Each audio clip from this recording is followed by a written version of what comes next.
Terima kasih Aplusnya. Alhamdulillah. Sahabat sehat, Assalamualaikum warahmatullahi wabarakatuh. Kembali kita berjumpa kembali di channel Al-Fisri yang kembali mencoba membahas tentang seputar produk pangan yang aman, yaitu melalui penerapan good agricultural practices, ya sahabat sehat. Berikut kita akan membahas tentang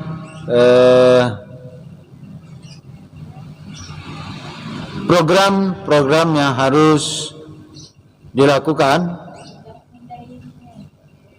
untuk menuju pangan yang aman, bermutu dan berdaya saing.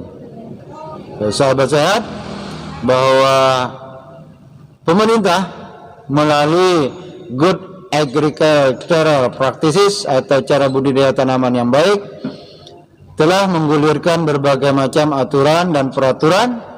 Maka kita harus bisa menyambut baik dengan aturan dan peraturan itu agar petani-petani atau pelaku usaha mampu menghadirkan produk yang aman, bermutu dan berdaya saing. Maka sahabat sehat, apa yang harus dilakukan? Pertama, setelah pelaku usaha itu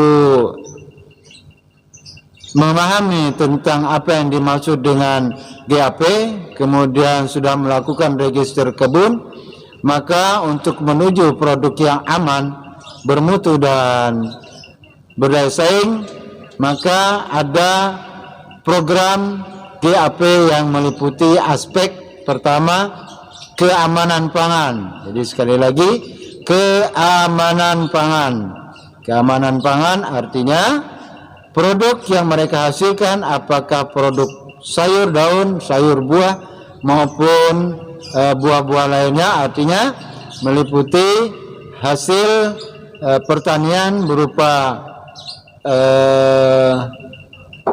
padi palawija, kemudian hortikultura ataupun perkebunan, ya sahabat sehat.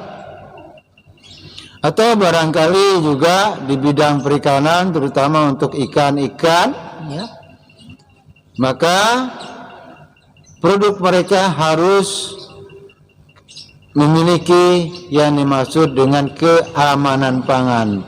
Keamanan pangan, kembali saya ingatkan bahwa harus terhindar dari 3 hal. Pertama, cemaran kimia, cemaran biologi, dan cemaran fisik. Ini harus dimiliki, ya. Yang lebih utama adalah dalam proses budidaya, ya, dan apakah itu produk pangan maupun perkebunan serta perikanan, itu yang utama adalah harus terhindar dari cemaran-cemaran kimia, karena biasanya ini yang sering dilakukan. Jadi keamanan pangan harus benar-benar diperhatikan agar pangan yang diproduksi terhindar dari cemaran-cemaran kimia. Kemudian yang kedua adalah program yang kedua, yaitu kualitas produk. Kualitas produk harus kita perhatikan. Bagaimana caranya untuk menghasilkan produk yang berkualitas? Kalau buah-buahan, kadang petani kita kalau sudah, katakanlah misalnya tomat, ya, kalau sudah berbunga, ini dipelihara semua bunganya, sehingga hasilnya kadang tidak seragam, sahabat sehat. Jadi harus diperhatikan mana yang harus dibuang. Jangan berpikir sayang, tapi pikirkanlah produk, kualitas produk yang kita hasilkan. Jadi apabila ada penjarangan buah, maka buah akan seragam, ya. Kemudian ada klasifikasi produk, kelas A, kelas B, dan kelas C. Jadi ada grade-grade yang kita perhatikan. Kemudian yang ketiga yaitu pengelolaan lingkungan. Artinya apa? Bahwa lingkungan itu tidak boleh tercemari dengan bahan-bahan, terutama bahan-bahan kimia yang kita gunakan dalam proses budidaya dan pengemasan serta processing hasil, ya. Jadi harus ramah lingkungan, ya. Yang keempat, kesehatan dan keselamatan dan kesejahteraan pekerja itu harus diperhatikan. Jadi apa yang dilakukan oleh para pelaku usaha terutama untuk komoditi pangan, ya. Ini biasanya karena pelaku usaha kita apakah itu dalam bentuk badan hukum atau perorangan, biasanya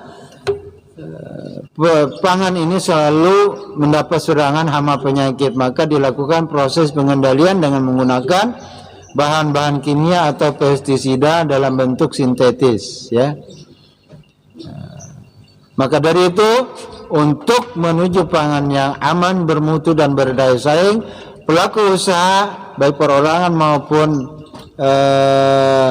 perusahaan, ya, itu harus bisa meninggalkan pestisida dalam bentuk sintetis, harus mampu dan bisa menggunakan serta menerapkan produk-produk pestisida yang ramah lingkungan, artinya menggunakan bahan-bahan alami yang kita kenal dengan pestisida nabati, ya. Kemudian pupuk-pupuk organik dan sebagainya. Jadi 4 aspek ini harus terpenuhi dalam penerapan good agricultural practices. Maka jika ini sudah terpenuhi, insya Allah saya yakin dan petani kita akan bisa menghadirkan produk-produk yang aman, bermutu dan berdaya saing di pasar-pasar tradisional maupun pasar-pasar internasional. Jadi sekali lagi sahabat sehat, bahwa program Good Agricultural Practices ini dengan 4 aspek ini yang dimotori oleh pemerintah, kemudian organisasi industri dan pelaku pasar serta perusahaan yang mewakili pasar dan supplier. Demikian sahabat sehat, semoga dapat dipahami, semoga dapat dimengerti, dan sahabat produsen, sahabat petani dan sahabat pelaku usaha semoga mampu dan bisa menerapkan good agricultural practices ini sehingga mampu menghadirkan produk-produk yang aman, bermutu dan berdaya saing. Demikian sahabat sehat, bila taufiq wal hidayah. Assalamualaikum warahmatullahi wabarakatuh. Salam sehat, salam untuk keluarga.